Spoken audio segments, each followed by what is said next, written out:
Apparently it's Bruce Wayne's birthday today, so why not we do the second part of the Villains Fancast for Robert Pattinson's The Batman Universe. I'm your host, Red Devilosa from Red Devilosa Reviews. If you'd like to know which villains I did a personal fancast on, you can check the card in the corner or click the link in the description down below. Then you can come back here. Or, if you like to live on the edge, you can stay here. Totally fine with me. Just to quickly go through the rules, I will not cast for the villains that have already been casted. I will also not cast for the villains that I've personally casted myself, and there are fantastic fan art throughout this video, and I will be tagging the people throughout the video and in the description down below. And with that, let's get to the first villain. Alice, darling. I had to come back when I heard that cad abandoned you again. How did you know? I didn't tell anyone. Oh, pish-tush. What matters now is we have each other, now and forever. One of the more underrated villains for the Caped Crusader. Based on the Hatter from Alice in Wonderland, Jervis Tetch is a scientist who used mind-controlling devices to influence and manipulate the minds of his victims. He's one of those villains that can get under your skin, and his great portrayal in the animated series and the Arkham games made him a memorable one. Toby Jones is someone that comes to mind, no pun intended. Best known for Truman Capote in Infamous, Dobby in Harry Potter, and Arnim Zola in the MCU. His height also benefits the character as well, making him fit the character. Peter Dinklage is an interesting choice, but I'd rather have him as Dr. Psycho in a Wonder Woman movie. No, boss, that can't be. None of us want to screw up a sweet deal like this. Glad to hear it, Muggsy, because if there isn't, I find amidst drapes for that rat! Now, Mr. Scarface, remember your blood pressure. Shut up! I want your opinion, dummy. I'll pull your string. Arnold Wesker and his mob boss dummy persona, Scarface, is a villain I've been wanting to see on the big screen for a long time.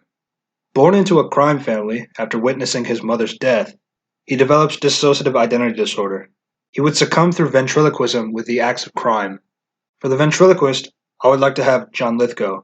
Great works in Rise of the Planet of the Apes, Interstellar, Bombshell, Dexter, and so on. As for the voice of Scarface, I would bring in Mark Hamill.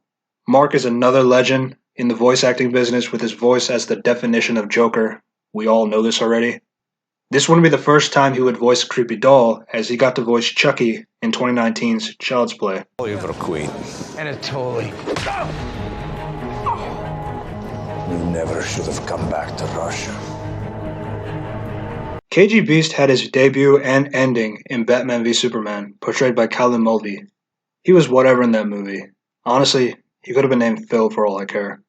A KGB agent that was trained in combat and weaponry, also given cybernetic enhancements to increase his strength. Not a common villain, as he's only been in a few cartoons, and he was played by David Nichol in Arrow. Russian actor Yuri Kolokolnikov is my pick for the assassin. Best known for the Then in Game of Thrones, and the guy from The Hitman's Bodyguard with Ryan Reynolds and Samuel L. Jackson. He's got the height and build for the character.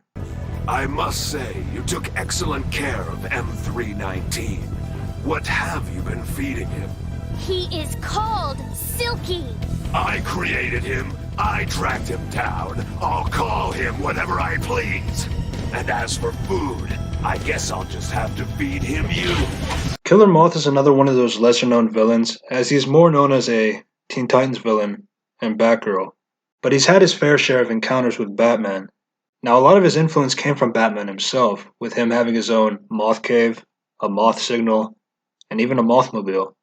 Matthew Good has had experience as a villain, Ozymandias. He was also great in Downton Abbey. He would be my choice for Killer Moth. I am merely old. Older, perhaps, than you can imagine. But not so old that I cannot assist you in your search. I get the message. Okay then, for openers. Look at the blade. It's used by a cult of mercenaries based in Calcutta. Even the rope appears to be made of a hemp indigenous to that area. Well done, detective. You are worthy of your reputation. Apparently the creators intended the pronunciation of the character as Ra's al Ghul and not Ra's al Ghul. So I'm going to say the former, even though the latter sounds cooler. The nearly immortal supervillain that's lived for many generations thanks to the use of the Lazarus Pit, the leader of the League of Assassins, his mission is to save Earth from ecological destruction by destroying most of the world. He has a respect for Batman as an intelligent crime fighter. His wish was for Batman to continue his mission after he died. Obviously, Batman would not agree to the death of people. Best iterations come from the animated series and Arkham City. Liam Neeson did a great job portraying the character in Batman Begins, but I think this is an opportunity to make the character Middle Eastern like he was in the comics. Israeli actor Oded Fur from The Mummy and the Resident Evil franchise would be my choice for the head of the demon. Now I know those are bad movies to go off on, but I did enjoy his performance in them. A better example is the Netflix show When Heroes Fly. He has the look and actually voiced the character in Young Justice, so he has experience with the character. Speaking of Raish... Hello, Talia. How did you find us? I recognized your personal guard. It was just a matter of following her. Please, mistress, he tricked me. Leave. I will deal with you later. The daughter of Ra's al Ghul. Nothing too special about Talia as a character, just a sexy individual that's the mother of Damian Wayne.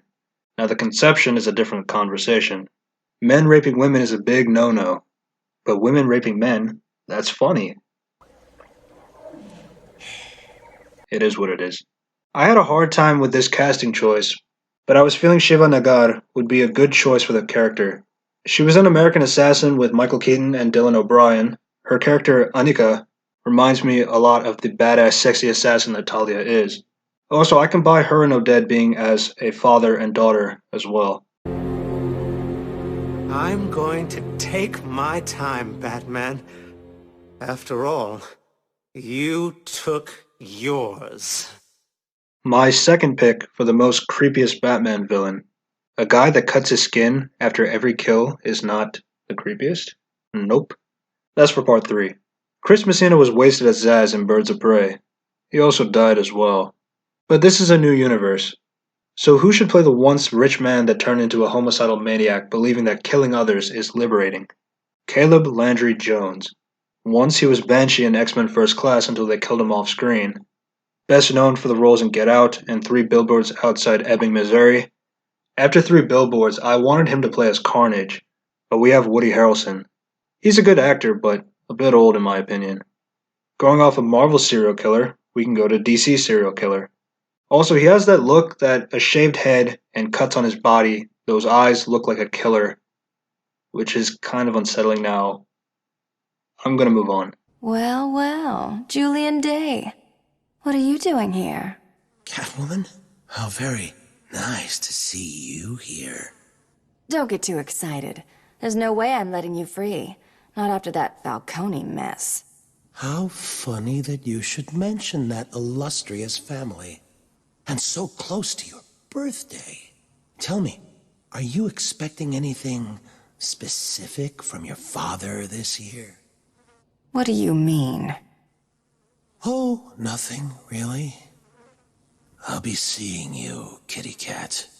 This year or next.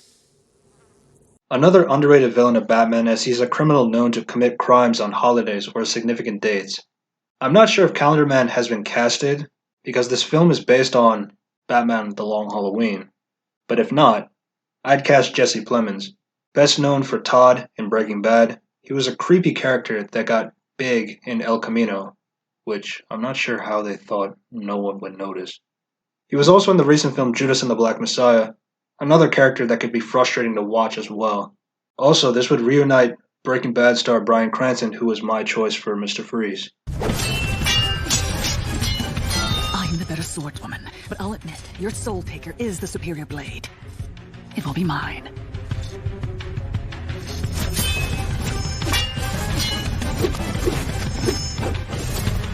One of the few characters that can beat Batman in a fight. She has been an enemy and ally to him. A master martial artist that can read body language to anticipate the opponent's next move. After one of the worst adaptations ever with her daughter, Cassandra Cain in Birds of Prey, we need her mother to show what's up. Zhang Zi has had a fair share of combat in movies. I apologize if I'm saying that wrong. Some of the examples include The Grandmaster and Crouching Tiger.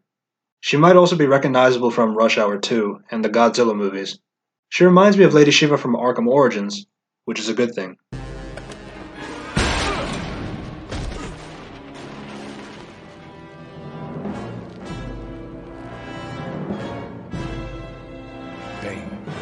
I'm pleased you remember me, Mr. Wayne. For the last villain of Part 2, we have the one that's known for breaking the bat both physically and mentally. Bane has had some issues being translated from the comics. A few iterations have Bane be this dumb, hulking monster like in Batman and Robin, and in the DC animated film universe. We've got work to do. Monkey work.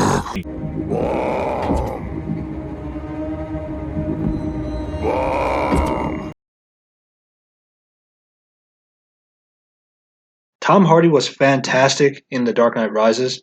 He was able to keep the intelligent side of the character, but there was no venom. I have two options for Bane. Either have Javier Bardem play Bane, or have the actor that played the Mountain, I can't pronounce his name, I apologize, have the Mountain and have Bardem voice the character. Javier was amazing in No Country for Old Men, Skyfall, and Mother. He has the voice that I imagine as Bane, keeping that brutish savage, but also the intelligence at the same time. 1958. It's been traveling 22 years to get here. And now it's here. And it's either heads or tails. And you have to say, call it. Dave Bautista has expressed interest in the role as well, and I'm not against it.